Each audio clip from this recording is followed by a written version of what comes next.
Hi hello friends. So இன்றைக்கி வந்து ஒரு சமையல் vlog தான் நீங்கள் பார்க்க போகிறீங்க. ஸோ இது வந்து கடை குடு சமையல் தான். என்னன்றதை பார்க்கலாம்.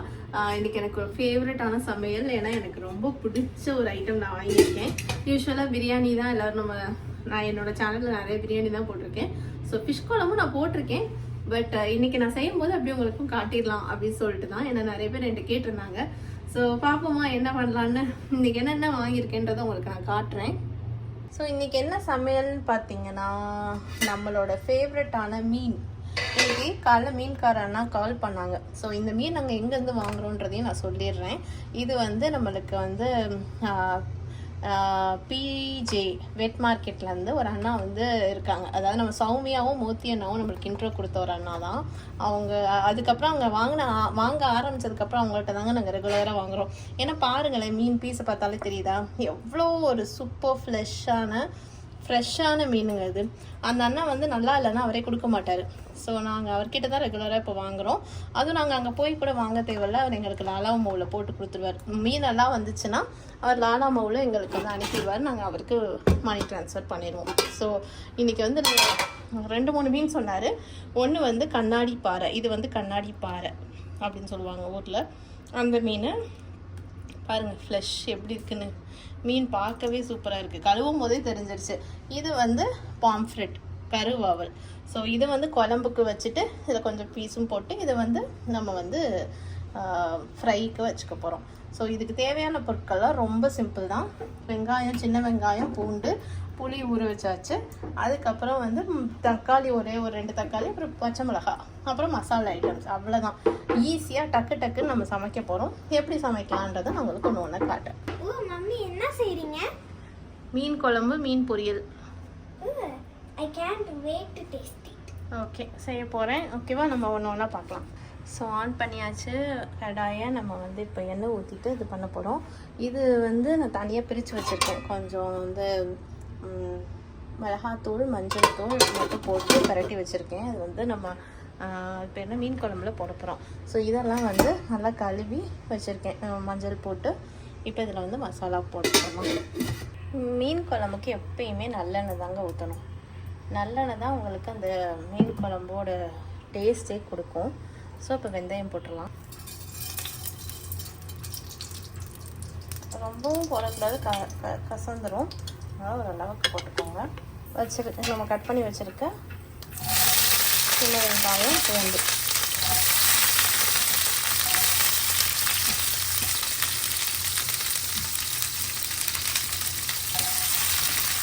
இதில் கொஞ்சம் சின்ன வெங்காயம், பூண்டு மட்டும் தனியாக எடுத்து வச்சுக்கோங்க. தாளிக்கிறதுக்கு போட்டுக்கலாம். ஸோ இது நல்லா வேகட்டும். ஸோ கல்லுப்பு இப்போவே கொஞ்சம் போட்டுக்கலாம். அப்புறம் தேவைப்பட்ட போட்டுக்கலாம்.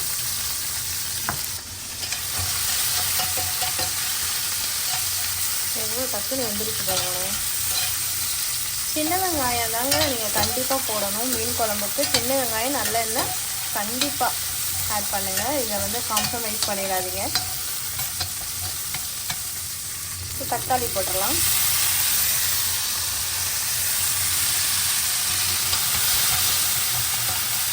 அவ்வளோதான். வெங்காயம், தக்காளி நீங்கள் போட்டுட்டிங்கன்னா முக்கால்வாசி வேலை முடிஞ்சிருக்கு. இது நல்லா கொஞ்சம் வதங்கினதுக்கப்புறம் நம்ம மசால் போட்டு புளியை கரைச்சி ஊற்றி அப்புறம் நம்ம கொதிச்சதுக்கப்புறம் பீஸை இறக்கிடலாம். அவ்வளோதான். மிளகாத்தூள் 1 ஸ்பூன், அதாவது வீட்டு மிளகாத்தூள் இது. ஸோ மல்லித்தூள் 2, 3. இது அம்மாவோட மல்லித்தூள்.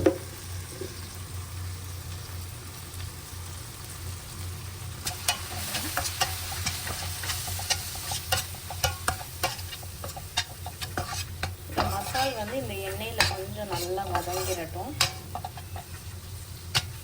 புளி தண்ணி ஊற்றிக்கலாம். ஸோ புளி ஊற்றிடலாம். ஸோ தண்ணிலாம் நிறைய ஊற்றிட்டேங்க. இப்போ நம்ம வந்து இதை மூடி போட்டுடலாம். கொஞ்சம் ஹை ஃப்ளேம் வச்சுருங்க.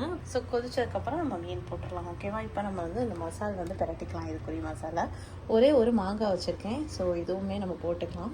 ஸோ இதில் வந்து மசால்ஸ்லாம் போட்டேங்க. ஏன்னா என் காட்டில் தான் நான் ஒரு கையில் எடுத்துகிட்ருக்கனால. ஸோ இதில் என்னென்ன போட்டிருக்கேன்னா 2 டீஸ்பூன் வந்து மிளகாத்தூள், 2 டீஸ்பூன் மல்லித்தூள், 2 டீஸ்பூன் இன்னொரு மல்லித்தூள், அதுக்கப்புறம் ஒரு 2 டீஸ்பூன் இஞ்சி பூண்டு பேஸ்ட்டு, அதுக்கப்புறம் சால்ட், அவ்வளோதான் ஆட் பண்ணியிருக்கேன். இப்போ இதில் வந்து ஒரு லெமன் ஜூஸ் ஆட் பண்ணிக்கலாம். ஒரு ஃபுல் லெமன் ஆட் பண்ணிக்கோங்க. கருவேப்பிலை கொஞ்சம் பிச்சு போட்டுக்கோங்க. அப்புறம் உங்கள்கிட்ட ஏதாவது வீட்டில் மீன் மசாலா இருந்துச்சுன்னா லைட்டாக ஒரு டீஸ்பூன் போட்டுக்கலாம் ஃப்ளேவருக்குன்னு வச்சுக்கோங்களேன். இல்லைன்னா பரவாயில்ல, இதுவே போதும். எப்படி கொதிக்குது பாருங்கள். இதில் வந்து நம்ம மாங்காய் போட்டுடலாம். ஓகே, இப்போ நம்ம போட்டுடலாம். ஃபஸ்ட்டு வந்து பெரிய பீஸை போடுவோம்.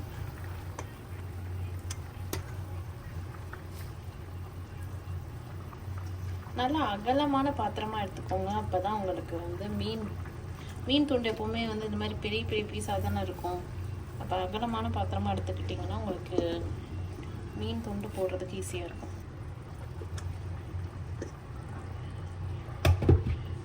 ஸோ மசாலாலாம் பெரட்டி வச்சாச்சு. இதில் நான் இப்போ பெரட்ட போகிறேங்க. அவ்வளோதான், பெருசாக வேறு ஒன்றும் இல்லை. பெரட்டிட்டு நான் உங்களை பார்க்குறேன். எல்லாத்துலேயும் ஈவனாக ஸ்ப்ரெட் பண்ணிடுவேன். ஸோ கொஞ்சம் வந்து நம்ம எண்ணெய் ஊற்றிக்கலாம் தாளிக்கிறதுக்கு. ரொம்ப ஊற்ற வேணாம். நான் வந்து கடுகு போட்டு தாளிக்க மாட்டேங்க. அப்படியே அந்த ஆயிலில் போட்டுக்கலாம். 2 பச்சை மிளகாய், கொஞ்சோண்டு வந்து சின்ன வெங்காயம், அப்புறம் மீதி இருந்தது எல்லாத்தையும் நம்ம இதில் போட்டுக்கலாம். இது கொஞ்சம் நல்லா வதங்கட்டும். இது வந்து நம்ம அப்படியே அவ்வளோதான் ஊற்றியாச்சு. எப்படி இருக்குது? கொஞ்சமாக மீன் மசாலா வந்து ஆச்சியோடது எடுத்து வச்சுருந்தேன். அதை அப்படியே லைட்டாக ஸ்ப்ரிங்கிள் பண்ணிக்கலாம். உங்களுக்கு வேணான்னா விட்டுருங்க, இது வந்து ஆப்ஷனல் தான். அப்போ இது எல்லாத்தையும் பெரட்டி ஸ்டோர் பண்ணுறதை ஸ்டோர் பண்ணிவிட்டு மீதி வந்து நான் இன்றைக்கி பொரிக்கிறதுக்கு மட்டும் எடுத்து வைக்க போகிறேன். ஓகேவா? ஸோ இப்போ வந்து நம்ம பொரிக்கிறதுக்கு கொஞ்சம் எடுத்து வச்சுட்டு மீதியை ஸ்டோர் பண்ணி உள்ளே வைக்க போகிறோம். இங்கே வந்து இது முடிஞ்சிருச்சு. ரைஸ் வச்சுருக்கேன், அவ்வளோதான். ஸோ இன்றைக்கியோட சமையல் முடிஞ்சிருச்சு. அடுத்து நம்ம சாப்பிடணும். ஆல்ரெடி லேட் ஆகிடுச்சு இன்றைக்கி. ஸோ இப்போ லைட்டாக எண்ணெய் போட்டிருக்கீங்க, கடலை எண்ணெய் போட்டிருக்கேன். இப்போ நம்ம வந்து இதில் வந்து ஃப்ரை பண்ணிடலாம்.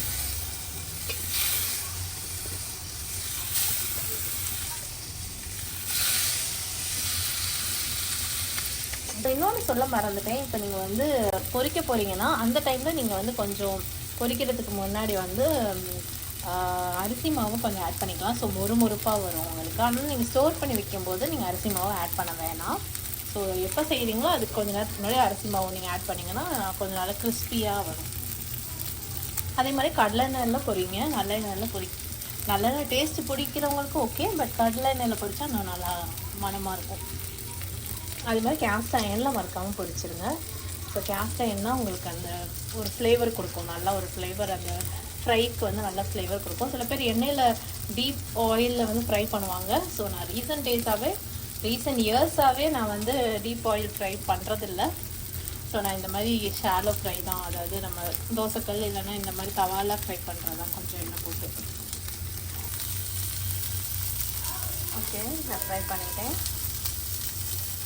ஸோ மக்களே, முடிஞ்சிருச்சு, சாப்பாடு முடிஞ்சிருச்சு. இதுதான் மீன் குழம்பு, மீன் பொரியல். செம்மையாக இருக்குல்ல பார்க்க. ஸோ ஒரு வழியாக செஞ்சு முடிச்சாச்சு, சாப்பிட போகிறேன். அடுத்து உங்களுக்கு ஏதாவது ரெசிபி வேணும்னா நீங்கள் கமெண்ட் பண்ணுங்கள். அந்த ரெசிபியை நான் கண்டிப்பாக செஞ்சு உங்களுக்கு வந்து வீடியோ அப்லோட் பண்ணுறேன். ஸோ இன்னொரு இன்ட்ரெஸ்டிங்கான ரெசிபியோ இல்லை விலாக்லையோ நம்ம வந்து மீட் பண்ணலாம். So bye, take care.